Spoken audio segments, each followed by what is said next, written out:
నమస్తే, నేను Chandana. Welcome to great Andhra big story. రాజకీయంలో రోజులు మారిపోయాయి. బహుశా ఇది జరిగి కూడా చాలా కాలం గడిచిపోయింది. స్థానిక సంస్థల వ్యవహారాలైతే మరింత కామెడీ అయిపోయాయి.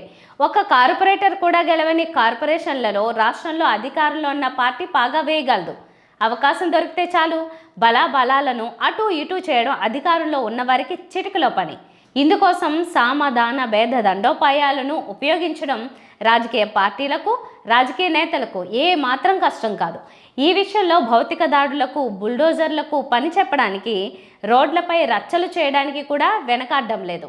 ఏపీలో తెలుగుదేశం కూటమికి ప్రజలు పూర్తి అధికారం ఇచ్చారు. ఏకంగా 164 అసెంబ్లీ నియోజకవర్గాల్లో ఆ పార్టీ ఎమ్మెల్యేలకు రాజ్యాన్ని అప్పగించారు ప్రజలు. కూటమి రూపంలో అయినా ఇంతమంది ఎమ్మెల్యేలు అధికార పక్షంలో ఉండటంలో విభజన తర్వాత తొలిసారి ఇదే. ఇక అధికారం దక్కిన వెంటనే రాజ్యసభ సభ్యుల మీద తెలుగుదేశం పార్టీ కన్నేసినట్టుగా ఉంది. గతంలో అయితే ఎంపీలకు కండువాలు మార్చేసి వారిని చేర్చుకోవడానికి టీడీపీ ఉత్సాహం చూపింది. 2014 నుంచి 2019 మధ్యన తెలుగుదేశం పార్టీ 23 మంది ఎమ్మెల్యేలను ఇంకా ఎంపీలను కూడా చేర్చుకుని తమ రాజకీయ బలం పెరిగినట్టుగా ఫీల్ అయింది. వైఎస్ఆర్ కాంగ్రెస్ పార్టీ నుంచి వచ్చిన వారందరినీ చేర్చుకుంది. దీనికోసం ఒక మిషన్నే నడిపింది. అలా ఎమ్మెల్యేలను చేర్చేసుకుంటే ఆ పార్టీ వీక్ అయిపోతుందని చంద్రబాబు నమ్మినట్టుగా ఉన్నారు అప్పట్లో. అయితే ఆ తర్వాత ఏం జరిగిందో తెలిసిన సంగతే. 23 మంది ఎమ్మెల్యేలను చేర్చుకుంటే ఆ తర్వాతి ఎన్నికల్లో తెలుగుదేశం పార్టీకి సొంతంగా 23 మంది ఎమ్మెల్యేలను నెగ్గించుకోవటం కష్టమైంది.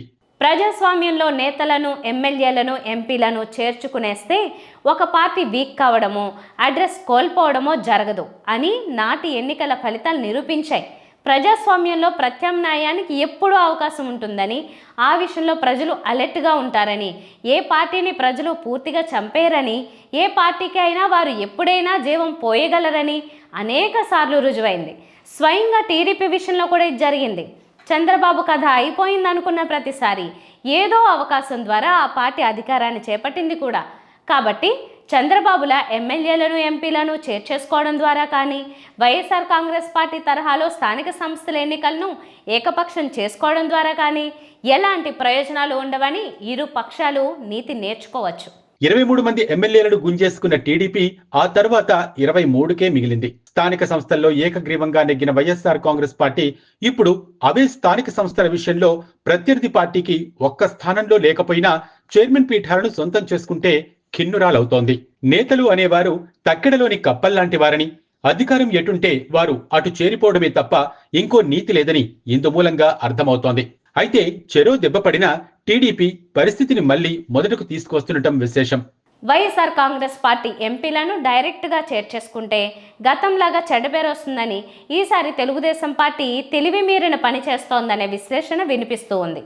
వైఎస్ఆర్ కాంగ్రెస్ పార్టీ తరపున రాజ్యసభ సభ్యుల హోదాలోని నేతలు వరుసగా రాజీనామాలు చేశారు. వారి రాజీనామాలతో ఆ స్థానాలు తక్షణం ఖాళీ అయ్యాయి. వారి స్థానంలో అసెంబ్లీ బలాలను బట్టి తెలుగుదేశం పార్టీ తమ వారిని నామినేట్ చేసుకోగలుగుతూ ఉంది.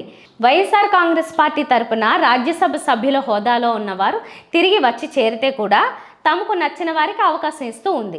నచ్చని వారికి మాత్రం ఆ అవకాశం లేదు. గతంలో లోక్సభ సభ్యులను డైరెక్ట్గా చేర్చుకుంటే నష్టమే జరిగింది. కాబట్టి ఇప్పుడు వైఎస్ఆర్ కాంగ్రెస్ పార్టీ రాజ్యసభ సభ్యుల చేత రాజీనామా చేయించి తెలుగుదేశం తమ వారితో దాన్ని భర్తీ చేసుకుంటూ ఉంది. తద్వారా తాము జీరోగా ఉండిన రాజ్యసభలో తమ ఉనికి మళ్ళీ పెంపొందించుకుంటూ ఉంది తెలుగుదేశం పార్టీ. అయితే నీవు నేర్పిన విద్యే నీరజాక్ష అన్నట్టుగా ఇలాంటి వ్యూహాలే రేపు మళ్లీ ప్రత్యర్థులు అధికారంలోకి వస్తే ప్రయోగించరని అనడానికి ఏమీ లేదు. రేపు మళ్లీ వైఎస్ఆర్ కాంగ్రెస్ పార్టీకి అధికారం దక్కితే ఇలాంటి వ్యూహాలే అవలంబిస్తుంది.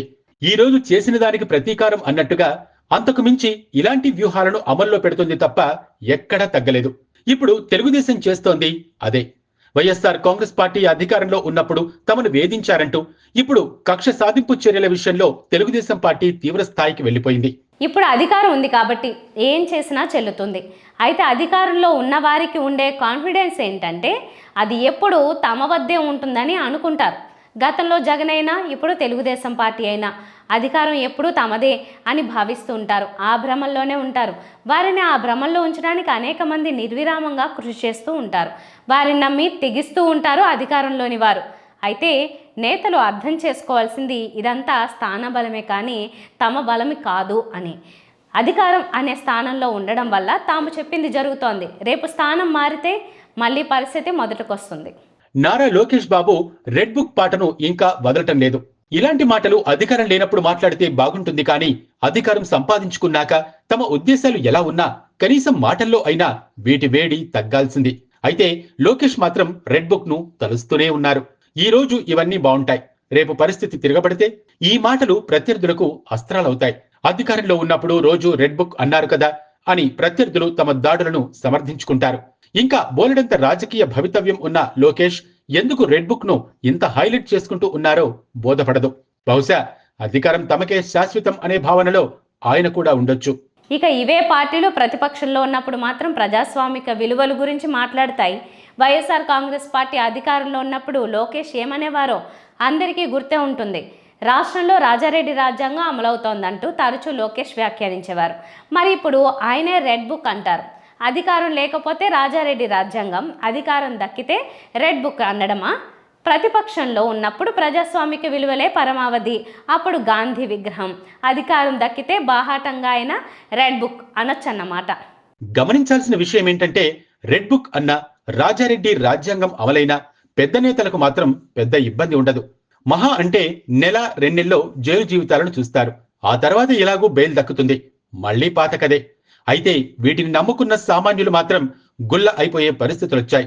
తమ పార్టీ అధికారంలోకి వస్తే తాము ఏదో చేసేసుకోవచ్చు అనే లెక్కలేసి వీటిని గుడ్డిగా సమర్థించేసే వాళ్లకు బోలెడంత మంది తయారయ్యారు గ్రామాల్లో కూడా. అయితే వీరిని అంతిమంగా పార్టీలు సంతృప్తి పరచలేవు.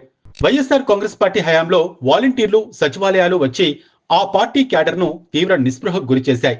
దీంతో ఎన్నికల నాటికి క్యాడర్ అడ్రస్ లేకుండా పోయింది. తెలుగుదేశం పార్టీ అధికారంలోకి వచ్చాక కార్యకర్తలు చెప్పిందే రాజ్యమైనా పోటీ ఎక్కువైపోయింది. 200 ఓట్లు ఉన్న ఊర్లో కూడా 3-4 కార్యకర్తలు తయారైపోయి చాలా కాలమైంది. తాము చెప్పిందే జరగాలనే పోటీ వీరికే ఎక్కువైంది. సంపాదించుకోవడంలో పోటీలు పెరిగిపోయాయి. ఈ పరిస్థితి ఒకరి వెనుక మరొకరు గోతులు తీసుకునే వరకు వెళ్ళడానికి మరెంతో సమయం పట్టేలా లేదు. వాళ్ళు సంపాదించుకున్నారు, వాళ్ళే సంపాదించుకుంటున్నారు, తాము తక్కువైపోయామనే లెక్కలు, ఇందుకు సంబంధించిన బొక్కలు ఎన్నికల నాటికి ఎక్కడి వరకు వెళతాయనేది ఆసక్తికరంగా మారింది. అధికారం శాశ్వతమని, తమకు తిరుగులేదని, తమ ప్రత్యర్థులను చావుదెబ్బ కొట్టేశామని, పొత్తులు వ్యూహాలకు తిరుగులేదని, ప్రజలకు సంక్షేమ పథకాల రూపంలో కావాల్సింది పడేశామని నేతలు భావిస్తారు. తాము ఇక రాజకీయం చేసుకుంటే ఉంటే చాలు, ప్రజలేం పట్టించుకోరు అనుకుంటూ ఉంటారు. అయితే ప్రజలు అన్నీ గమనిస్తూ ఉంటారు. ఇది మాత్రం నేతలు ఎప్పటికీ అర్థం చేసుకోరు. ప్రత్యేకించి అధికారంలో ఉన్నప్పుడు వారు ఎన్ని చెప్పినా వారు లెక్క చేయింది మాత్రం ప్రజలనే.